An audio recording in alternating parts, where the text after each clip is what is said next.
इस वीडियो में हम क्लास फर्स्ट ईयर की एक स्टोरी है जिसका नाम है ग्रीड इज़ अ कर्स। ठीक है, तो इसको समझने की आज कोशिश करते हैं।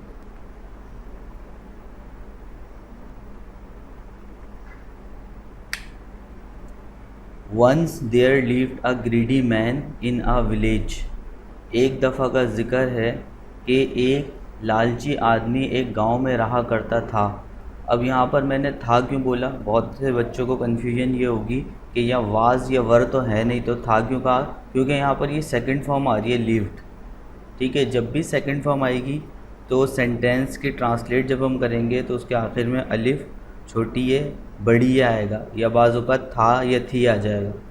तो once there lived a greedy man in a village, एक दफ़ा का जिक्र है कि एक गांव में एक लालची आदमी रहा करता था। ही हैड अ हैन, ये पास्ट की पोजीशन, पास्ट की मलकियत बताई जा रही है कि उसके पास एक मुर्गी हुआ करती थी।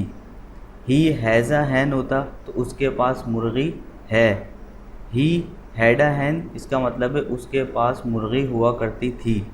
It daily laid a golden egg, वो रोज़ाना एक सुनहरी अंडा दिया करती थी, यानी सोने का अंडा दिया करती थी। अब यहाँ मैंने दिया करती थी क्यों बोला, क्योंकि यहाँ पे अगेन सेकंड फॉर्म आ रही है लेड, फर्स्ट फॉर्म होती है ले।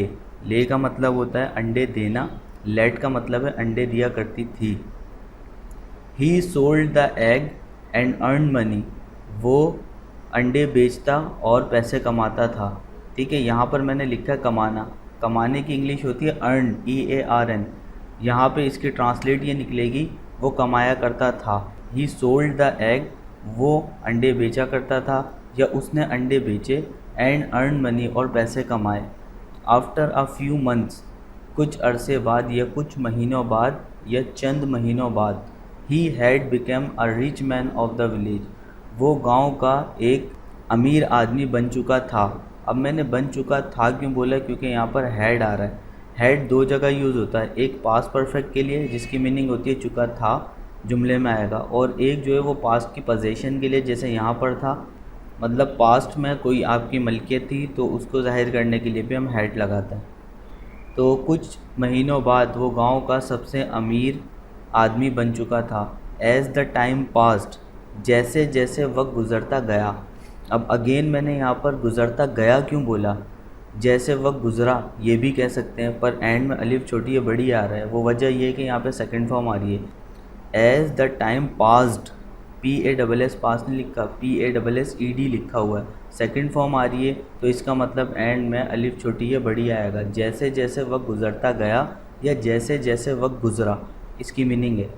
He became more and more greedy, वो और ज़्यादा से ज़्यादा लालची होता गया। ग्रीडी का मतलब लालची, मोर का मतलब ज़्यादा होता है, मोर एंड मोर, और ज़्यादा से ज़्यादा वो लालची बनता गया। गया क्यों बोला, यहाँ पर सेकंड फॉर्म यहाँ पर भी आ रही है और यहाँ बिकेम, इसकी फर्स्ट फॉर्म होती है बिकम। वन डे, एक दिन, ही थॉट, उसने सोचा, फिर अलिफ छोटी है बड़ी आ गई क्योंकि सेकंड फॉर्म आ रही है, इसकी फर्स्ट फॉर्म होती है थिंक। वन डे, एक दिन, ही थॉट, उसने सोचा, क्या सोचा, अ प्लान, एक मंसूबा, टू फुलफिल, पूरा करने का, हिज डिज़ायर, अपनी ख्वाहिशों को पूरा करने का एक मंसूबा सोचा। As he wanted to become more rich, जैसा कि वो और अमीर बनना चाहता था। ठीक है, चाहता था क्यों बोला, वांटेड आ रहा है यहाँ पर, वांट होता है चाहना, वांटेड होता है चाहता था। ठीक है, तो यहाँ पर सेकंड फॉर्म यूज़ हो रही है। एक दिन उसने सोचा एक मंसूबा पूरा करने का अपनी ख्वाहिश को, जैसा कि वो और अमीर बनना चाहता था। वन डे, एक दिन, ही किल्ड द हैन, उसने मुर्गी को जान से मार दिया। सो दैट, ताकि, he might get all the eggs, ताकि वो तमाम अंडे हासिल कर सके। बट, लेकिन, there was no eggs at all, लेकिन वहाँ उसके पेट में बिल्कुल भी अंडे नहीं थे या ज़रा भी अंडे नहीं थे। एट ऑल का मतलब होता है बिल्कुल भी या ज़रा भी। देन, फिर, ही रियलाइज, उसने महसूस किया। अगेन मैं आपको बता रहा हूँ यहाँ पे सेकंड फॉर्म आ रही है इसलिए यहाँ पे किया आया है। फिर उसने महसूस किया हिज फुलिश थिंकिंग, अपनी बेवकूफ़ाना सोच को।